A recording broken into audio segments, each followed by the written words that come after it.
D'accord, donc je commence aussi l'enregistrement. Et voilà, bonsoir tout le monde. On est très heureux de vous voir avec nous en ligne et nous allons commencer cette séance en français. Donc pour la deuxième fois, 4 générations, 4 éducations présentent des séances en français. Je suis Ali Azzeddine, libanais, basé à Dubaï et on va voir un peu vous êtes où maintenant et qu'est-ce que vous faites dans la vie. Donc, on a 3% qui sont basés en France, 76% les Libanais. Donc, on passe un grand bonjour à tous nos amis libanais, malgré toute la souffrance et malgré tout ce qui se passe à Beyrouth. Vous êtes là, vous êtes connectés. Et voilà, l'éducation, c'est l'espoir, c'est le futur. On a 3% qui sont basés en Belgique et puis 21% dans d'autres pays. La majorité, ils sont des profs. On a 45% des profs, 14% des coachs, 21% des coordinateurs et 24% des personnes qui jouent un autre rôle. Pour le coaching scolaire, on a eu 55% qui disent c'est un accompagnement qui aide l'élève à résoudre un problème. Je vois aussi qu'on a des gens qui nous accompagnent de l'Égypte aujourd'hui, d'autres pays. Donc, n'hésitez pas à nous dire vous êtes où. Je vous rappelle que pour discuter, il faut choisir All Panelists and Attendees. So, comme ça, tout le monde peut voir vos réponses. Salut Fanny, tu es basée où maintenant? Et Rima from Dubai, can you please put all panelists and attendees? Pour les questions-réponses, dans la section questions-réponses, je ne vais pas beaucoup tarder et je donne la parole à Jean-Louis. Donc, Jean-Louis, on est très heureux de travailler avec toi cet après-midi pour un meilleur accompagnement et une optimisation des performances des élèves, le coaching scolaire. Je te laisse nous dire un peu en quelques lignes ta biographie et puis on continue ensemble cette présentation. Je vais jeter aussi un coup d'œil sur Facebook pour être sûr que je suis en train de voir que les messages et les questions sur Facebook sont aussi adressés. Vas-y. Merci Ali, bonjour à toutes et à tous, que vous soyez en vacances, au travail ou en déplacement professionnel. Je suis Jean-Louis Gazal, je suis libanais, résident à Paris depuis quelques années. J'ai commencé cette aventure dans l'enseignement, donc depuis 10 ans, j'étais enseignant de mathématiques dans un collège et dans un lycée à Beyrouth. Et suite à des années d'expérience dans l'enseignement, j'ai fait un master en sciences de l'éducation, tout ce qui est lié à la gestion des établissements scolaires, ce qui m'a permis d'être directeur adjoint dans un établissement scolaire et en même temps continuer à exercer le métier de l'enseignement. Je peux vous dire que normalement, j'ai commencé à constater que ce métier est un métier qui est passionnant, non pas seulement parce qu'on est enseignant à la base, mais parce qu'il y a aussi le côté de l'accompagnement des élèves au-delà de la didactique et de la discipline. C'est pourquoi j'ai choisi de continuer mon parcours professionnel en France. Donc, actuellement, je vous parle de Paris. Donc, j'ai travaillé comme formateur à Paris pour 2 ans. Ensuite, je me suis certifié en coaching et plus spécialement en coaching scolaire, ce qui m'a permis d'avoir mon propre cabinet également de coaching scolaire qui s'appelle PVO Coaching.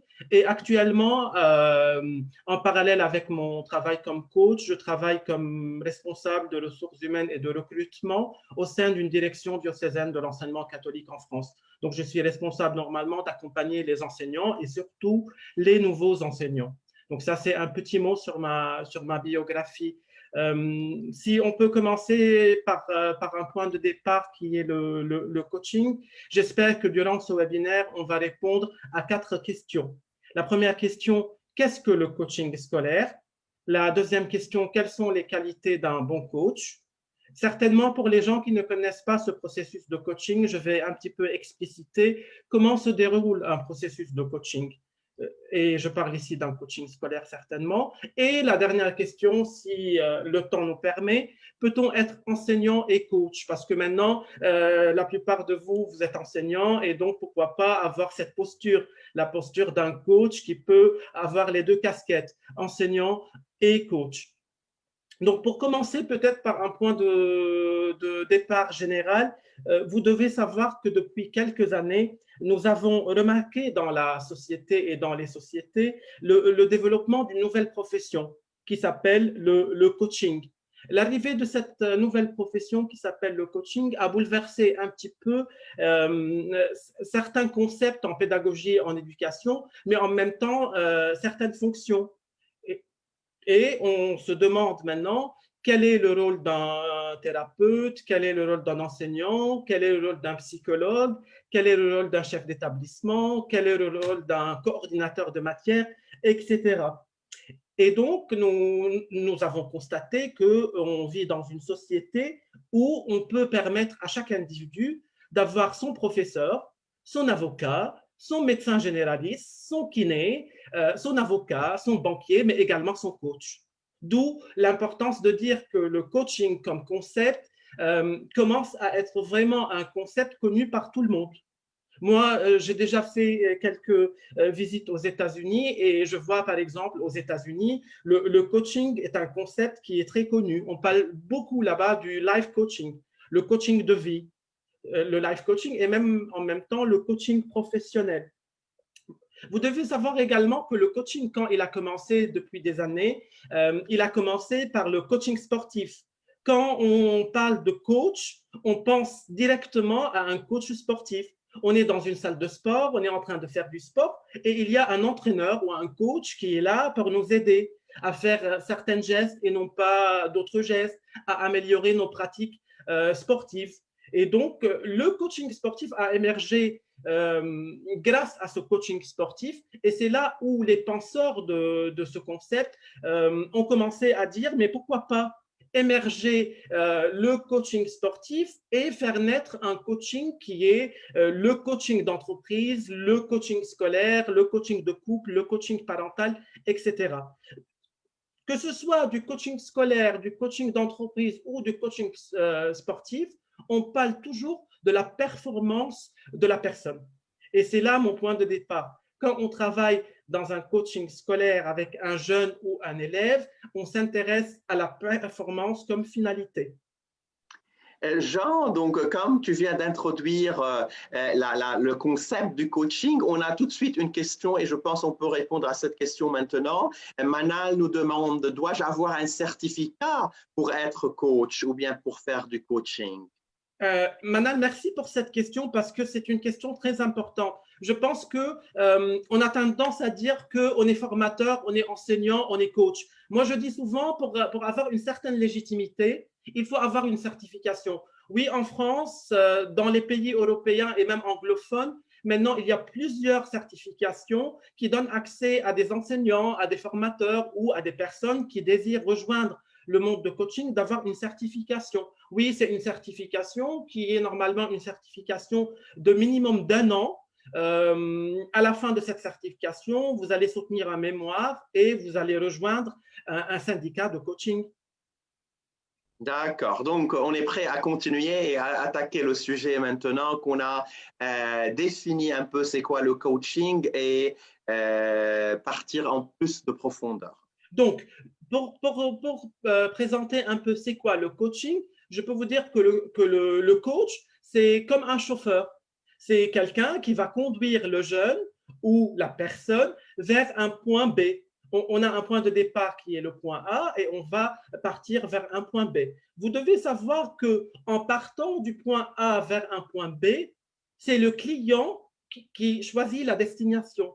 Et quand je dis le client dans le monde éducatif, c'est le jeune, c'est l'élève qui est le client. C'est lui qui va dire au coach, moi, je veux travailler ce point ou je ne veux pas travailler ce point. C'est important de savoir qu'un coach, il est comme un chauffeur, comme un facilitateur qui va aider le coaché à cheminer. Donc, si on peut continuer à aller dans la diapo. Donc, maintenant, le coaching, c'est un accompagnement. Alors, c'est quoi le coaching scolaire? Parce que, comme je vous ai déjà dit, dans le monde maintenant, on entend souvent le coaching d'entreprise, le coaching de couple, le coaching de vie ou le life coaching. On entend également le coaching sportif. Alors, le coaching scolaire, c'est quoi? D'abord, c'est un accompagnement personnalisé Et quand je dis personnalisé, c'est-à-dire il s'intéresse aux personnes, à la personne. Il est destiné principalement aux collégiens. Et quand je dis collégiens, c'est-à-dire dans les pays arabes, ce sont les élèves qui sont en classe de 5e jusqu'à la 3e.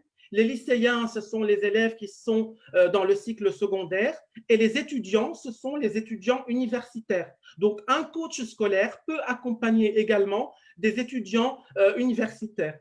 Il faut savoir que le coaching, il s'intéresse d'abord à la personnalité du jeune.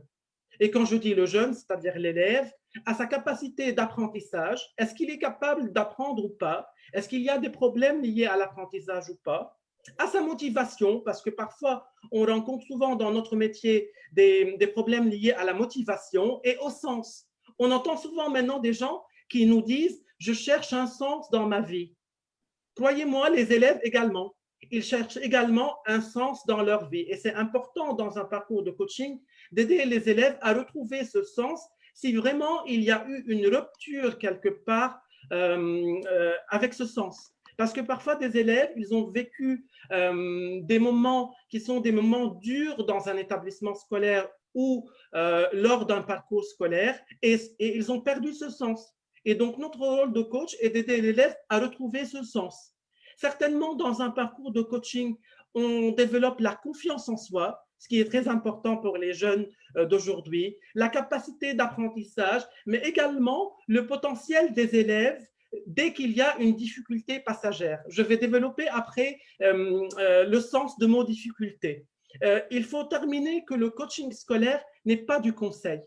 Moi, en tant que coach scolaire, je ne donne pas de conseils ni de la thérapie. Je ne suis pas thérapeute ni psychologue, même si dans la formation, on prend beaucoup de notions liées à la psychologie, à la thérapie. Ce n'est pas une thérapie. Même si parmi vous, il y a des gens qui sont des thérapeutes ou des psychologues et veulent être des coachs, il faut différencier.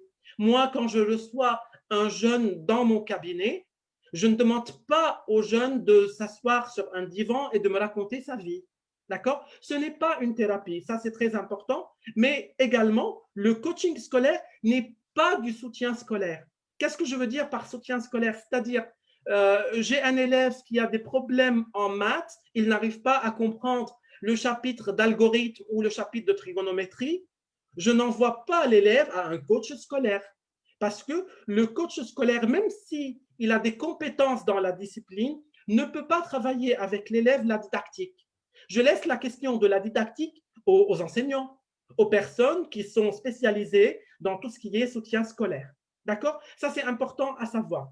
Donc maintenant, si je suis coach scolaire, qu'est-ce que je peux faire? Quelles sont les prestations que je peux offrir à mes jeunes, que ce soit des étudiants ou que ce soit des élèves, des collégiens ou des lycéens? D'abord, je peux être coach scolaire et spécialisé dans tout ce qui est accompagnement scolaire, c'est-à-dire les élèves du lycée et du collège. Je peux également étendre mes services vers l'université, vers les universités et être coach pour des étudiants universitaires. Mais également, on ne peut pas oublier que quand on reçoit des jeunes, on reçoit les parents également. Certains collègues aussi se spécialisent en tout ce qui est coaching parental ou accompagnement des parents. Parce que je ne vous cache pas, parfois, la problématique ou le problème n'est pas le jeune. Parfois, c'est les parents. Et donc, parfois, en tant que coach, je me permets d'aider parfois les parents suite à leurs demandes. Certainement, également, dans un coaching scolaire, on peut aussi travailler le coaching d'orientation. Et quand je parle de coaching d'orientation, ça veut dire tout ce qui est lié à l'orientation professionnelle et universitaire de l'élève. Un élève en classe de première ne sait pas si il va faire une licence en maths ou une licence en droit. C'est là où il peut faire appel à un coach scolaire qui va l'aider dans l'orientation. Certainement, le coaching scolaire également englobe le coaching d'insertion pour un premier job. Qu'est-ce que je veux dire par ça? Parfois, certains coachs disent qu'on est là pour aider les élèves, les jeunes surtout, à écrire leur CV, à réécrire leur CV, leur lettre de motivation. Oui, c'est un travail de coaching, mais on fait d'autres choses qu'aider un étudiant ou un jeune à écrire son CV ou à écrire sa lettre de motivation. Et pour terminer, aussi le coaching scolaire peut avoir un étendu sur tout ce qui est coaching des professionnels de l'enseignement. C'est-à-dire moi, dans mon travail, je coach les élèves, mais également je peux coacher les enseignants, comme je peux coacher les chefs d'établissement, comme je peux coacher les acteurs scolaires. En parenthèse, actuellement, moi, je ne vous ai pas dit ça, je suis doctorant en sciences de l'éducation et je travaille la question du coaching des chefs d'établissement. Donc, un coach scolaire, s'il a des compétences et s'il est formé surtout dans le domaine éducatif, il peut travailler également le coaching des professionnels de l'enseignement. Maintenant, pour un petit peu vous aider à mieux comprendre quand est-ce que moi, parent, moi, enseignant, moi, chef d'établissement ou moi, coordinateur de matière, quand est-ce que je peux adresser un élève à un coach scolaire? Je vous ai déjà dit qu'un coaching scolaire n'est pas un cours de soutien. Donc, si vous avez des problèmes liés à la didactique, un élève qui ne comprend pas un chapitre, on n'adresse pas à cet élève un coach scolaire parce que ce n'est pas le rôle du coach scolaire de travailler la difficulté liée à la matière. Par contre, si j'ai un jeune qui s'ennuie à l'école, il s'ennuie à l'école parce qu'il comprend très vite et il n'arrive pas à suivre le rythme de l'école. Si j'ai un jeune qui, indirectement, il a un problème dans une discipline spécifique, mais on a essayé les cours de soutien, mais rien ne change. Et donc, c'est là où on se dit, alors le problème n'est pas la discipline. Alors, il y a quelque chose de plus profond. C'est là où je peux également s'adresser à un coach scolaire. Je peux également m'adresser à un coach scolaire quand j'ai un jeune lycéen en première, en seconde ou même en terminale qui ne sait pas qu'est-ce qu'il veut. Qu'est-ce que je veux faire dans ma vie? Son projet n'est pas clair. Et donc, c'est là où c'est important peut-être d'envoyer ce jeune à un coach scolaire. Certainement également, on envoie un jeune quand il veut chercher son orientation professionnelle. Parfois, on rencontre également des problématiques comme par exemple un jeune collégien ou lycéen qui n'arrive pas à s'organiser ou à faire ses devoirs, d'accord? Parce qu'il y a un problème de gestion de temps, de gestion des émotions, etc. Et je vous rappelle, ce n'est pas un problème lié à une discipline, c'est un problème lié à la gestion du temps. C'est un élève qui ne termine pas ses devoirs parce qu'il y a un problème de gestion du temps. C'est un jeune qui n'arrive pas à terminer l'évaluation de maths parce qu'il y a également quelque chose, un problème dans la gestion du temps. Et peut-être également, on peut envoyer un élève chez un coach scolaire quand le jeune est hyperactif et il manque d'attention en classe. Il n'arrive pas à se concentrer. C'est là où on peut s'adresser à un coach scolaire pour demander d'abord si vraiment le coach scolaire peut l'aider. Parce qu'il faut dire également que quand on s'adresse à un coach scolaire, si le coach il est honnête avec vous, il doit vous dire au bout de 2-3 séances s'il peut aider l'élève ou pas.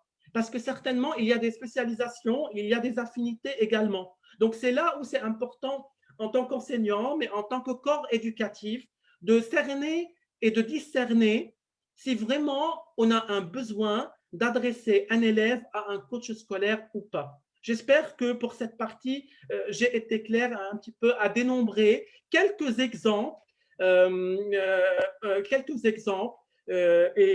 il y a d'autres exemples également. Donc, je ne me limite pas à ces exemples, certainement.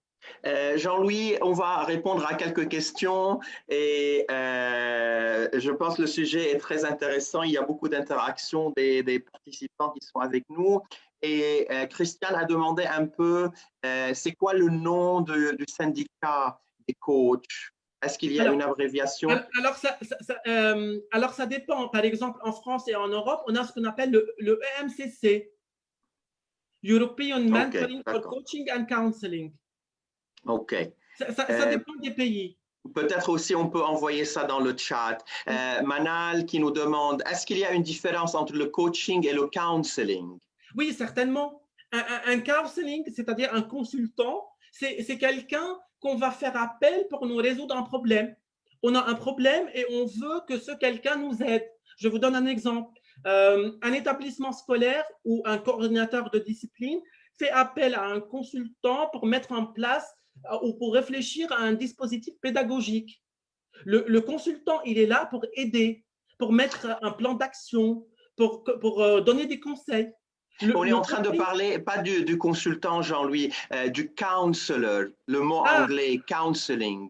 Non, alors c'est différent parce que, ah oui, j'ai compris qu'on parle d'un consultant. Excusez-moi. Oui, tu as raison, Ali. C'est différent également parce que aussi cette personne peut donner des conseils. Et donc, nous, en tant que coach, j'ai pas le droit de donner des conseils, même si j'ai envie. Tu vois? Donc, le coaching n'est pas vraiment du conseil. Du counseling, ok. Et une dernière question pour, ou bien peut-être deux. Thérèse nous demande, donc le coaching, c'est vraiment de l'individuel, donc et dans sa grande partie individuelle. Donc c'est oui un et coach non. et un élève. Oui et non. Ça peut être un coach avec son élève que moi j'appelle un coaché, comme ça peut être un coach avec une équipe d'élèves. Et c'est là où on parle de coaching de groupe. Mais certainement, il y a l'aspect individuel, coaching individuel entre un coach et un élève. D'accord. Donc, je laisse les questions. Il y a beaucoup de questions, il y a beaucoup d'interactions dans le chat et on continue et je reviens à d'autres questions au fur et à mesure. Donc, je continue également à vous donner quelques exemples pour le coaching scolaire. Donc, si on a un jeune également qui manque de confiance, il est timide, il n'arrive pas à s'intégrer dans son établissement scolaire ou dans son entourage, c'est important d'adresser cette personne, ce jeune, pardon, à un coach. Certainement, quand un jeune est démotivé et il y a des écarts de comportement en classe, c'est également important de demander à un coach d'intervenir et de l'accompagner. Un point essentiel, quand j'ai un jeune ou un élève qui est bloqué face à un système scolaire ou face à une pédagogie ou face à un enseignant, et je répète, je ne parle pas de la matière, un élève qui est bloqué parce qu'il n'aime pas un enseignant, il n'aime pas son école, il n'aime pas son établissement scolaire, il n'arrive pas à s'intégrer, c'est important également d'adresser cet élève à un coach scolaire. Parfois, je reçois des élèves qui sont excellents au niveau scolaire, ils ont des bonnes notes, mais ils n'arrivent pas à gérer leur temps. Et donc, ça, c'est un problème de gestion de temps. Également, si j'ai un élève qui est stressé, angoissé à l'approche d'un examen ou d'une présentation d'un projet de classe, je ne peux pas demander à cet élève de voir un enseignant pour lui donner un cours de soutien. Il doit voir un coach scolaire. Et pour vous dire en quelques mots, quand un jeune n'est pas bien dans sa peau, on peut envoyer ce jeune à un coach scolaire. Mais, et ça c'est important, si en tant qu'enseignant, je remarque qu'un élève a des problèmes psychologiques, d'accord, il y a un trauma quelque part, ok, un événement traumatisant, d'accord, je ne peux pas l'envoyer chez un coach scolaire, vaut mieux l'envoyer chez un psychologue ou un thérapeute. Parfois, je reçois, moi, des élèves que au bout d'une séance, je constate que je ne peux rien faire parce qu'ils ont besoin d'une thérapie et non pas d'un coaching. Donc, c'est important pour vous, en tant qu'enseignant, de discerner quand est-ce que je peux envoyer vers un coach scolaire ou quand est-ce que je peux envoyer vers un psychologue, par exemple. D'accord. Alors, quand je reçois un élève chez moi, que ce soit l'établissement fait appel à mes services ou je reçois dans mon cabinet, normalement, je demande à l'élève de me formuler son objectif.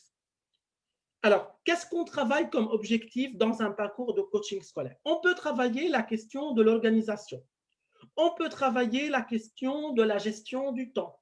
On peut travailler la question de tout ce qui est prise de notes. On peut travailler la question de l'étude efficace, la gestion du stress, la concentration, la communication avec son entourage, la confiance en soi, le travail en équipe, etc. Je répète, ce n'est pas ces objectifs, il y en a d'autres. Donc, ce sont seulement des exemples. D'accord? Et c'est là où c'est important et je demande votre aide maintenant. Est-ce que vous pensez qu'il y a d'autres objectifs qu'on peut demandées pour lesquelles on peut faire appel à un coach scolaire. Donc, je vous donne quelques secondes pour un petit peu réagir avec moi en me citant des objectifs pour lesquels vous pensez que faire appel à un coach scolaire est important. Voilà, donc j'attends vos réponses dans la section du chat et je vous rappelle que dans cette section, il faut écrire All panelists and attendees. Dans ce cas-là, tout le monde peut voir votre réponse. Et beaucoup d'interactions aussi sur Facebook. La question est la suivante.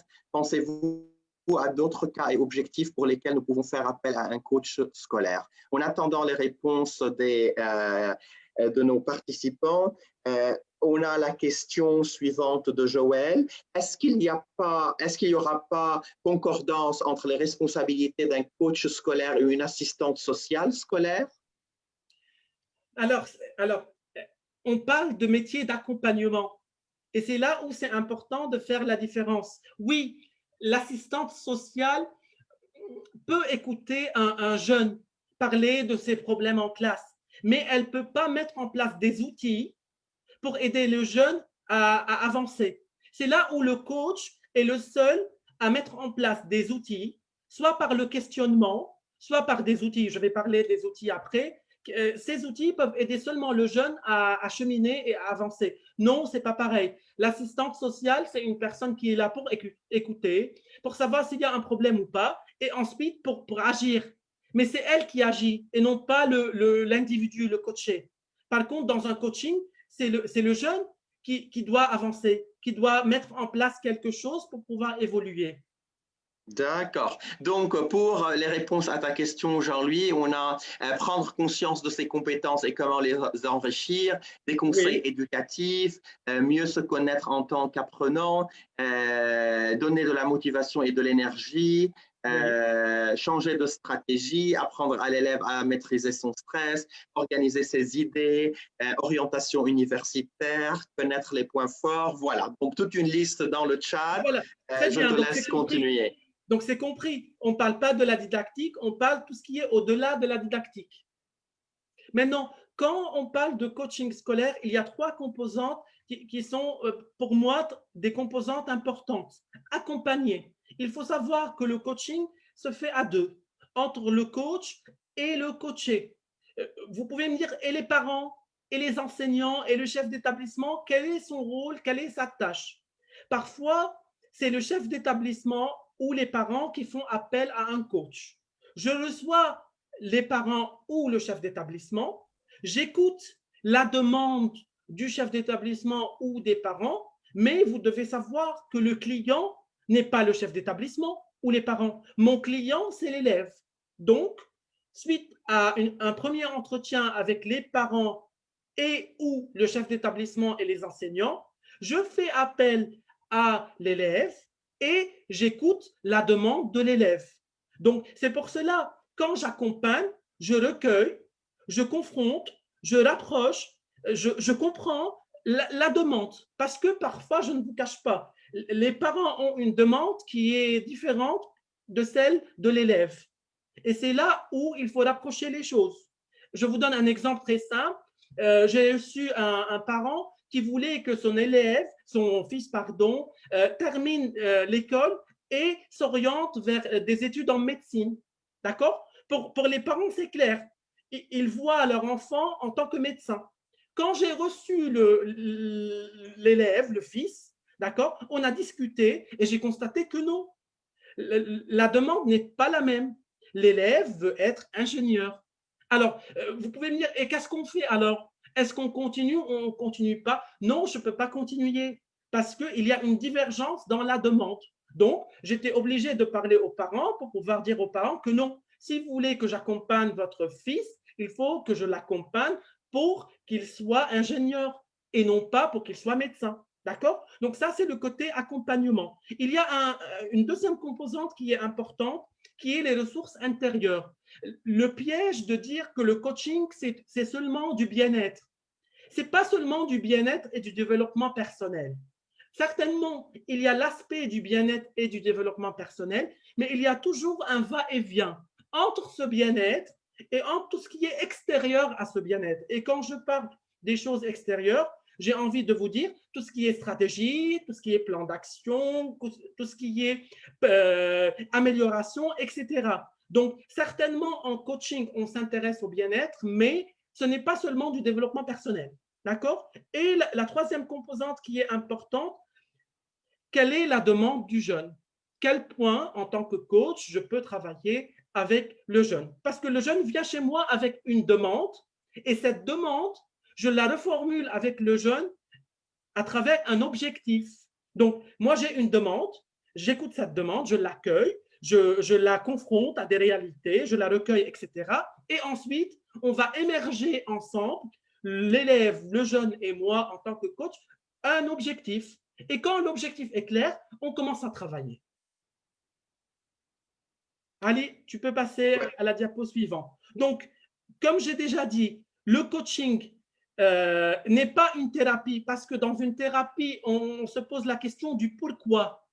Dans une thérapie, on se concentre sur la souffrance psychologique de l'élève, d'accord? Le psychologue ou le thérapeute va essayer d'analyser et de comprendre la souffrance psychique, d'accord? Et il va travailler sur ce processus. Par contre, en coaching, je ne pose pas la question du pourquoi, mais du comment. Comment faire pour aider l'élève à évoluer? Et c'est là où le coach va écouter l'élève, va essayer d'aider l'élève à dépasser l'obstacle et à l'aider à avancer, à s'améliorer. D'accord? Certainement, je ne vous cache pas que parfois l'élève va nous parler d'une certaine souffrance, mais je ne m'arrête pas là. Non, j'entends la souffrance, je l'accueille, d'accord? Et on commence à parler du comment dépasser cet obstacle, d'accord? Si je vois que mon élève ou mon jeune, il est tellement concentré sur sa souffrance et la souffrance, elle est d'ordre psychique, c'est là où je dois arrêter le coaching et demander aux parents ou au chef d'établissement d'orienter l'élève vers un psychologue. Donc, le coaching scolaire, il n'est pas une thérapie, mais également, le coaching scolaire n'est pas de l'enseignement. Donc, comme je l'ai déjà dit, donc, il n'est pas de l'enseignement dans la diapo suivante, il n'est pas de l'enseignement parce que moi, même si j'étais enseignant ou je suis enseignant et j'exerce un autre métier qui s'appelle le coaching, d'accord, je ne peux pas me permettre de jouer le rôle de l'enseignant. Donc, je ne suis pas enseignant. Allez, peux-tu s'il te plaît passer à la diapo suivante? Je ne suis pas enseignant.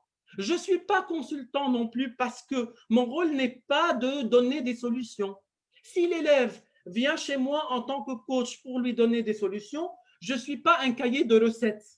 Non, pas du tout. La solution va venir de l'élève. Moi, mon rôle est d'aider l'élève à trouver la solution. Ce que moi, je dis souvent, à ouvrir des portes.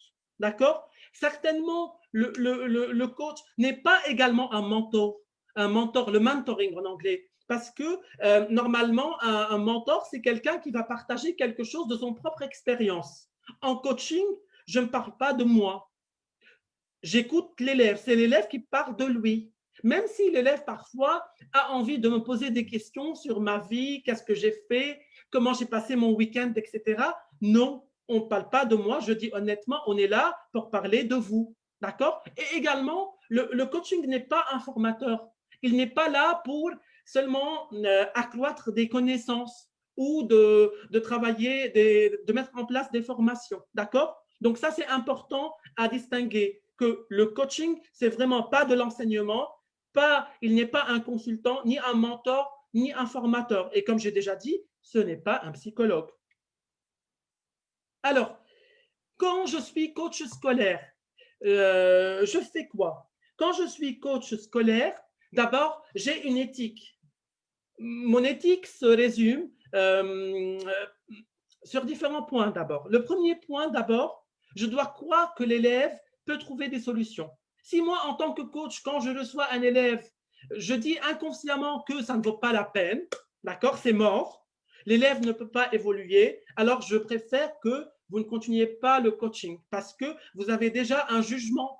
Donc, un coach n'est pas quelqu'un qui juge. Un coach, c'est quelqu'un qui va croire dans le potentiel de l'élève. Il est quelqu'un qui est toujours respectueux et il n'a pas des a priori.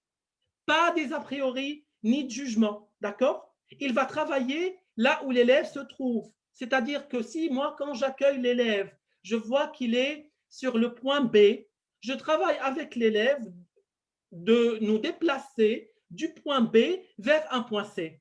Je ne demande pas à l'élève d'être à mon niveau. C'est là où c'est important que le coach fasse attention à ça. On doit travailler là où l'élève se trouve. Et certainement accepter l'élève comme une personne avant qu'il soit un élève. C'est une personne, d'accord? Ça, c'est très important. Certainement, quand je suis coach, je dois avoir une posture. Et c'est là où la posture d'un coach n'est pas pareille à celle d'un formateur, d'un enseignant, d'un consultant ou d'un psychologue. Moi, quand je suis coach scolaire, je dois avoir des informations liées au monde scolaire. Je dois être quelqu'un qui peut donner de confiance, d'accord? Et je dois être quelqu'un qui observe parce que le coaching, c'est vraiment une partie du coaching. On observe beaucoup, d'accord? Et qui va aider l'élève à voir des choses, d'accord? C'est comme si je suis un miroir, d'accord? Je vais aider l'élève à se voir devant ce miroir. Euh, Quand je suis coach, je dois être disponible à écouter l'élève. Si je suis quelqu'un qui n'aime pas écouter ou qui n'a pas le temps d'écouter, ça ne vaut pas la peine de faire du coaching. Si je suis quelqu'un qui n'est pas créatif, parce que quand on travaille du coaching scolaire, il y a des outils qu'on doit mettre en place. Et c'est là où il faut être créatif dans la mise en place des outils. Je suis quelqu'un qui est empathique comme personne. Et quand je dis empathique, ça ne veut pas dire de la sympathie. Quand je suis empathique, ça veut dire que je ressens la souffrance de l'élève, mais je ne suis pas à sa place. D'accord? Ça, c'est important de savoir. Certainement, le coach est quelqu'un qui sait prendre une distance, d'accord? Il sait prendre du recul. Il est quelqu'un qui écoute. Il est quelqu'un qui sait aussi sécuriser l'élève. D'accord? Et ça, c'est très important. Donc, ça, c'est concernant les attitudes d'un coach scolaire. Si on passe à la diapo suivante, en entretien de coaching, normalement, quand je reçois quelqu'un, il faut savoir que quand je reçois quelqu'un, c'est important toujours de recontextualiser. Quand je dis recontextualiser, je dois comprendre le sens du vécu pour que je puisse comprendre la demande et le problème. À chaque fois que l'élève va me dire quelque chose, je suis dans l'obligation de reformuler les propos de l'élève parce que je dois m'assurer en tant que coach que j'ai bien compris le message de l'élève. C'est pourquoi le coaching, d'abord, c'est un art du questionnement. Si vous ne savez pas poser les questions, les bonnes questions, vous ne pouvez pas être coach parce que si les outils sont là pour nous aider, mais ça ne remplace pas le questionnement. Ce qu'on fait, c'est vraiment du questionnement. Certainement, dans un entretien de coaching, je résume. Et en résumant, je dis à l'élève, ah, ce que j'ai compris, c'est ça, ça ou ça. Donc, je résume les propos de l'élève et toujours, je renforce l'élève. Si l'élève me dit en fin d'une séance, oui, maintenant, je rentre chez moi et j'ai envie de, je ne sais pas, j'ai envie de regarder Netflix parce que ça va me faire du bien, je renforce cette idée. Je ne vais pas dire à l'élève, ah non, ne regarde pas Netflix parce que c'est pas bien de regarder Netflix. Je ne suis pas là pour dire ce qui est bien, ce qui est mauvais. Je suis là pour renforcer, pour motiver l'élève. Maintenant, si on passe au processus de coaching scolaire, j'ai essayé de vous résumer un petit peu comment ça se passe le processus. Donc, si vous voyez, il y a le numéro 1, on accueille d'abord la demande. Quand j'accueille la demande, c'est-à-dire je reçois l'élève, parfois je reçois les parents avant. Quand je reçois les parents, le chef d'établissement et l'élève, je comprends la demande, d'accord? Je parle à l'élève et quand je vois que l'élève est capable d'avancer, il veut faire du coaching avec moi, on peut commencer le processus du coaching scolaire. Si l'élève ne veut pas travailler avec moi parce qu'il n'a pas confiance ou il n'aime pas ou il n'a pas envie, ça ne sert à rien d'obliger nos élèves ou si on était parents, obliger nos filles et nos fils d'aller vers un coach. Non, c'est l'élève qui doit donner le feu vert pour rentrer dans un processus de coaching. Durant le processus, certainement, je vais travailler avec l'élève le présent. Je vais travailler également tout ce qui est croyances, valeurs, besoins, ressources, etc. D'accord? Et au bout de 8 à 12 séances, le coaching, le processus de coaching scolaire doit se terminer.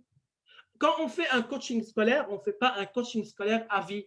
Normalement, la fréquence des séances, c'est une fois tous les 15 jours, mais c'est vraiment 8 à 12 séances maximum, quelle que soit la demande de l'élève. Ce n'est pas une thérapie, donc ce n'est pas une thérapie qui est longue, c'est une thérapie brève. Donc c'est pour cela on ne peut pas faire du coaching tout au long de l'année. C'est un coaching vraiment qui se résume entre 8 à 12 séances. Il faut savoir que dans un coaching, il faut savoir dire au revoir à l'élève. C'est-à-dire dire au revoir quand on voit que l'élève a mis en place des actions, a avancé et mon travail de coach, c'est fini. Donc, on doit savoir au bout de la 11e séance ou même de la 10e parfois, de dire à l'élève, écoute, moi je pense que le processus de coaching est terminé. Donc, tu es là, tu as trouvé ton objectif, tu as mis en place des actions. Il faut dire au revoir, d'accord? C'est une relation qui ne doit pas être une relation de dépendance, d'accord? Et ça, c'est très important dans un processus de coaching scolaire. J'ai essayé un petit peu de résumer le, le cycle d'une séance de coaching. Vous voyez, il y a toujours la préparation de l'élève, mais de l'entretien également. Je construis la relation avec l'élève parce que si l'élève n'a pas confiance en moi en tant que coach, il faut travailler cette confiance. Certainement, durant les séances de coaching, je mets en place des questions, des outils pour pousser l'élève à réfléchir, à approfondir sa réflexion. Et la finalité, c'est agir, c'est passer à un plan d'action. Quoi faire? Et ça, c'est très important. Il faut dire également, si on passe à la diapo suivante, il faut dire également que moi, je résume le coaching scolaire par 4 étapes. Je demande à l'élève de se regarder. Je discute avec l'élève de ses occupations extrascolaires parce que même s'il est là parce qu'il y a un problème dans l'établissement ou un problème scolaire, c'est important de parler d'autre chose que les notes, que l'école, que ses parents. Également, j'essaye de demander à l'élève de se faire confiance, d'accord, et d'examiner ses habitudes scolaires, qu'est-ce qu'il fait, comment il fait, etc. D'accord? J'accentue l'idée que chaque élève a des qualités. Et donc, c'est là où je parle avec l'élève de ses compétences, des stratégies et des outils qu'on peut mettre en place pour avancer dans notre objectif. Et à la fin de chaque séance, qu'est-ce qu'on va faire à la prochaine séance? Donc, c'est là où c'est important. L'élève va terminer la séance en disant, on fait quoi la prochaine séance? Qu'est-ce qui nous attend? Donc, je vous ai résumé brièvement un petit peu comment ça se passe dans chaque séance. Je répète, c'est toujours l'art du questionnement. Il faut toujours poser la bonne question. Si vous ne maîtrisez pas l'art du questionnement, il faut l'apprendre. Parce qu'une question qui n'est pas à sa place peut bloquer l'élève. Et il peut l'élève demander d'arrêter le coaching. Allez, donc, 2 règles d'or. Quand je pose une question, il y a toujours une intention en posant la question. Je ne pose pas la question pour poser, d'accord? Et pour dire les choses également, il y a les outils qu'on met en place pour le coaching, d'accord? C'est important de savoir. Les outils ne remplacent pas le questionnement. Ils sont là pour appuyer le questionnement, d'accord? Peut-être si on passe à la diapo suivante. Donc, est-ce que vous pensez, une question, est-ce que vous pensez que les établissements scolaires et les parents sont ouverts à l'idée de faire appel à un coach scolaire ou c'est encore un tabou, comme quand on fait appel à un thérapeute ou un psychologue, on dit à personne. Donc, j'ai envie d'avoir votre avis. Donc, peut-être en attendant votre avis, je continue, Ali, ou on attend un peu? Non, je vais te poser quelques questions Ouais. et on a au Liban, ça commence à changer. Oui, ça dépend du mindset. Oui, oui. Et la majorité, ils sont d'accord que oui, les parents, ils commencent à avoir recours à un coach. Comment connaître de Thérèse, comment connaître que le coaching a été bénéfique pour l'élève? Certainement, alors, ça, je ne l'ai pas dit. En début de coaching, quand je reçois l'élève, on va établir un contrat de travail entre l'élève et le coach. D'accord? Et sur ce contrat, il y a la demande de l'élève et l'objectif. Si moi, en tant que coach, je vois que l'élève a atteint son objectif, je peux dire que le coaching est fini. D'accord? Donc, le D'accord. critère, c'est seulement l'atteinte de l'objectif. OK.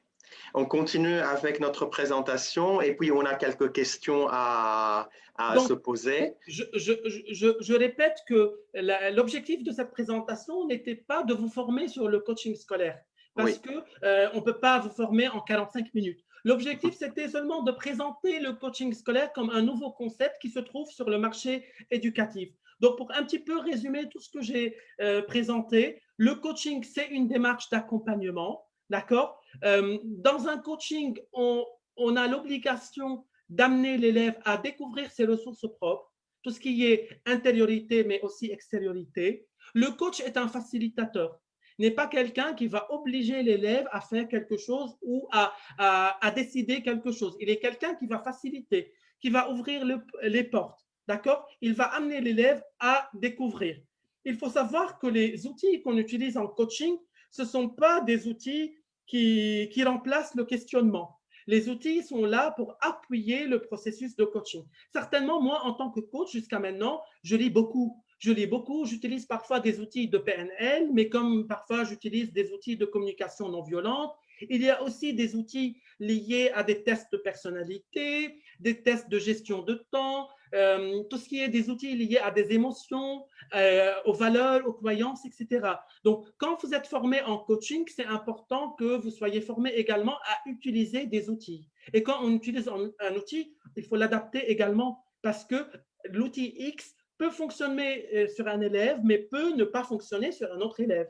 C'est là où le coach doit savoir est-ce que l'utilisation de cet outil va aider l'élève à atteindre son objectif ou pas. Si je vois que l'utilisation de cet objectif n'est pas appropriée, je ne suis pas dans l'obligation d'utiliser un outil bien précis. Donc, également, il faut souligner la question qu'à part les outils, si on passe à la diapo suivante, le processus du coaching, il se déroule dans ici, maintenant et l'avenir. Même si l'élève a un passé, je ne reviens pas vers le passé parce que je ne suis pas psychologue, donc je travaille toujours le présent, la situation actuelle, et j'oriente le présent vers l'avenir, vers un plan d'action. Il faut respecter le jeune dans un coaching scolaire. Personnellement, je vous vois mes jeunes en coaching scolaire si c'était en français. Je demande aux jeunes de m'appeler par mon prénom. Ce n'est pas obligatoire de m'appeler monsieur. Moi, c'est ma manière de faire. Je vous vois l'élève. Si l'élève ne préfère pas, on peut se tutoyer parce que ça permet également d'avoir une confiance qui est présente, qui est là pour aider le coach à avancer. Vous devez savoir que tout ce qui est dit dans un coaching reste la propriété de l'élève. Par exemple, si l'élève me parle de quelque chose, de sa vie ou de ses parents, moi, je n'ai pas le droit de parler aux parents. Alors, les parents sont curieux parfois et veulent savoir, alors, comment s'est passée la séance du coaching, qu'est-ce qu'il t'a dit, etc. Ce que je fais, moi, en tant que coach, au bout de 3-4 séances, je fais appel aux parents, d'accord, et j'organise une réunion tripartite entre l'élève, les parents et moi, le coach, et je demande à l'élève de dire ce dont il a envie de dire à ses parents. D'accord? Qu'est-ce que toi, tu as envie de parler de nos séances de coaching? D'accord? Donc, ce n'est pas à moi de parler aux parents. Il y a la confidentialité, et ça, c'est important. La seule chose que je suis dans l'obligation de dire, si l'élève me parle d'un attouchement sexuel ou de quelque chose lié à la sexualité. D'accord? S'il a été touché ou il y a un problème lié à la sexualité, ça, c'est je suis dans l'obligation de parler aux parents, mais également de poser une plainte ou de parler à la police. Ça dépend des situations. Il faut dire que c'est l'élève qui choisit les éléments sur lesquels il veut travailler. D'accord? Moi, mon rôle est d'accompagner l'élève. D'accord? Et c'est dans le contrat que l'objectif doit être clair. Parfois, on met un objectif qui est général, mais tout au long d'un parcours de coaching, il y a ce qu'on appelle des sous-objectifs, des petits objectifs. Et donc, parfois, c'est intéressant de mentionner ces sous-objectifs de fur et à mesure sur le contrat. Moi, ce que je fais, une partie du contrat, il est rédigé par moi, mais une partie du contrat, il est rédigé également par l'élève, parce que c'est l'élève qui s'engage, d'accord? Même si c'est les parents qui me payent. la séance de coaching. Les parents, le chef d'établissement ou l'établissement, ce sont les demandeurs d'ordre, mais ce ne sont pas les clients. Mon client, moi, c'est l'élève. Et ça, c'est très important à savoir. Moi qui étais enseignant, qui a donné des cours de soutien, qui est même formateur parce que je donne des formations, je ne dis pas que le coaching remplace les cours de soutien, les aides aux devoirs, les suivis thérapeutiques, etc. Le coaching, il est là pour être un complément. Et ça, c'est important. On n'est pas là pour dire que le coaching va résoudre tous nos problèmes. Au contraire, le coaching, il est là pour aider les personnes, d'accord, les élèves, les jeunes, etc. Ce n'est pas du soutien, ce n'est pas des aides aux devoirs, mais ce n'est pas non plus des séances de thérapie. Donc, moi, je crois que parfois, un élève a besoin d'un soutien scolaire, comme parfois un élève a besoin de suivre une thérapie. Mais je vous dis également, parfois, le problème n'est pas la discipline. Même si parfois, par exemple, un élève qui n'aime pas son professeur, on voit comme résultat la baisse des notes en maths. Oui, le résultat, il va être la baisse des notes, mais le problème n'est pas la compréhension de la discipline. Le problème, c'est que l'élève, il a un rapport négatif avec l'enseignant de maths. Donc, c'est là où, si on envoie l'élève vers un soutien scolaire, l'enseignant ne va rien faire parce qu'il va travailler la matière. Par contre, quand on envoie un élève vers un coach scolaire, il va travailler avec lui pour qu'il comprenne pourquoi il y a un blocage au niveau de l'enseignant. Parce que n'oubliez pas que quand vous êtes enseignant, il y a une image d'autorité que vous reflétez à vos élèves. Donc, parfois, il y a des élèves qui ont un problème avec cette autorité parce que cette autorité rappelle les élèves peut-être des figures parentales ou des problèmes du passé. Donc, c'est ça ce que je souhaite dire concernant un petit peu ma réflexion concernant le coaching. Est-ce qu'on a encore un petit peu de temps pour pouvoir peut-être répondre aux questions? Si vous avez envie Oui. peut-être de rentrer en contact avec moi, je sais bien qu'en 45 minutes, on ne peut pas faire tout. Je ne peux pas répondre à toutes vos questions, mais je suis là. Il y a mon mail, mes deux mails. Il y a aussi LinkedIn. Vous pouvez me suivre sur ma page LinkedIn, mais également, il y a mon site. Vous pouvez voir, je mets de fur et à mesure des choses liées à la pédagogie, à l'éducation, au coaching, etc. D'accord. Donc, Jean, il nous reste 5 minutes. Je vais essayer de poser quelques questions. Et on a 2 personnes qui ont demandé, est-ce qu'un professeur peut exercer le métier du coaching en même temps que l'enseignement? Alors, c'est-à-dire qu'il faut être clair que quand je suis devant une classe, je suis là pour transmettre un savoir. Mais je peux avoir une formation de coach et être intelligent. Si je suis prof principal ou titulaire d'une classe, je peux utiliser quelques outils. Mais un chef d'établissement ne recrute pas un enseignant pour être coach. Un chef d'établissement recrute un enseignant pour être enseignant. Je dis oui, mais faites attention. Il faut savoir quand je peux mettre en avant ma posture de coach et quand je peux mettre en avant ma posture d'enseignant. D'accord. Je prends une question de Nida qui a envie d'entrer un peu en détail et pour nous donner un exemple, qu'est-ce qu'un coach fait exactement avec un élève démotivé ou timide? Alors, la question démotivée ou timide, elle est générale. Hmm. C'est là où, dans le processus de coaching, les 4 premières séances, moi, en tant que coach, je dois exploiter cette demande. Je dois comprendre pourquoi il est timide. Donc, comme ça, c'est très général. Parfois, s'il est timide, c'est lié parce qu'il n'aime pas la matière, il n'aime pas l'enseignant, il n'aime pas l'école, il a des problèmes de gestion, etc. Donc, dire comme ça qu'un élève est timide, comment faire, c'est tellement général. Il faut creuser la question avec l'élève. OK. Donc, une question qui est liée à la protection de l'enfant. Quand vous êtes tout seul avec l'enfant, est-ce qu'il y a un contrat à signer ou bien des agreements à faire?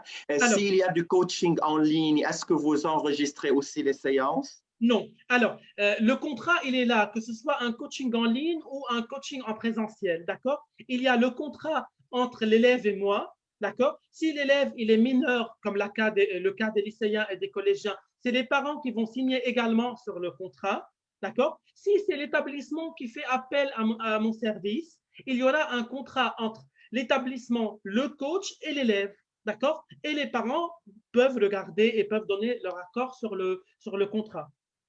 Parfait. J'ai encore 3 minutes et je peux continuer à poser des questions et avoir des Allez-y. réponses rapides de ta part, Jean-Louis. Donc, Christiane nous demande, comment pouvez-vous expliquer la collaboration efficace entre un coach scolaire et un psychologue scolaire? Alors, c'est intéressant parce que moi, je travaille la plupart de mon temps avec les psychologues scolaires.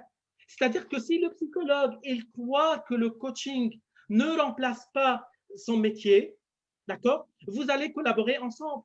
Et c'est là où c'est important de bien dire les choses et de bien présenter le coaching parce qu'on a des représentations que les coachings, c'est une thérapie. Non, et je répète 1200 fois, on n'est pas là pour faire de la thérapie. Ce sont les psychologues et les thérapeutes. D'accord? Moi, par exemple, je travaille avec un psychologue. La plupart de mes clients, les élèves, sont adressés par un psychologue parce que ce psychologue, il sait c'est quoi le coaching, d'accord? Il croit que le coaching peut aider l'élève à avancer et on travaille ensemble. Mais je ne vous cache pas, c'est difficile.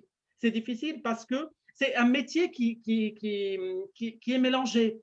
On peut mélanger le coaching avec le counseling, avec le psychologue, avec le coordinateur. Vraiment, c'est un mélange. D'accord. Une dernière question. Que se passe-t-il lorsque le problème identifié ne vient pas de l'élève mais de l'enseignant? Alors, quand le problème identifié relève de l'enseignant, j'écoute l'enseignant, je fais appel à l'élève, d'accord, et je dis à l'élève que l'enseignant X a relevé un problème, d'accord. Si l'élève va adhérer à ce problème, il va me dire oui, c'est ça le problème, on peut travailler. Si l'élève il refuse ou il est dans un déni total, d'accord, j'essaie de creuser la question pour amener l'élève à voir le problème, d'accord. Mais au bout de 3, 4 séances, si l'élève n'arrive pas à voir le problème, l'obstacle, je ne peux rien faire, même si l'enseignant voit clairement le problème. Je D'accord. répète, si l'élève ne veut pas travailler, ne veut pas entamer un processus de coaching, on ne peut rien faire. OK. Donc, Jean-Louis, je te remercie pour cette séance très interactive, beaucoup d'interactions, beaucoup de questions. Comme tu viens de le dire, c'est juste une introduction sur le coaching scolaire. Pour toutes les personnes intéressées à savoir plus, qu'est-ce qu'on est en train de faire, qu'est-ce qu'on est en train de proposer. Je viens d'envoyer le lien sur le chat. Donc, le vendredi, j'anime une séance en arabe pour l'apprentissage en ligne au préscolaire. On a d'autres formations qui sont payantes. On compte aussi continuer cette collaboration avec Jean-Louis et voilà pourquoi demain, vous allez recevoir un lien d'évaluation. On va vous demander si vous êtes intéressé par d'autres sujets. Vous allez avoir aussi le lien sur YouTube de la séance. Et voilà, merci encore une fois à tout le monde. Bon après-midi. Merci Jean-Louis et à Merci très bientôt. à très bientôt.